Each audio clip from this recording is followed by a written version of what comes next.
Hello friends, welcome to my channel. In this section, it will be down to export IP reservation via Powershell on the dhcp server. Copy command, open Powershell,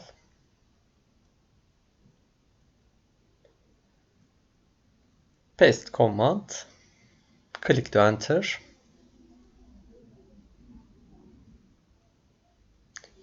go to C drive,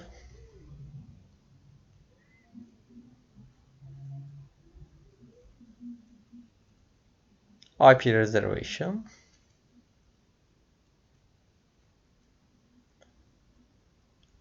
client MAC address,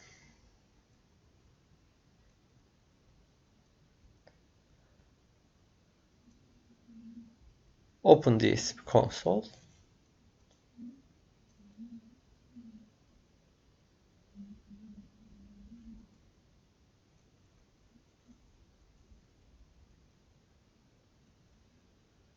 click to the reservation.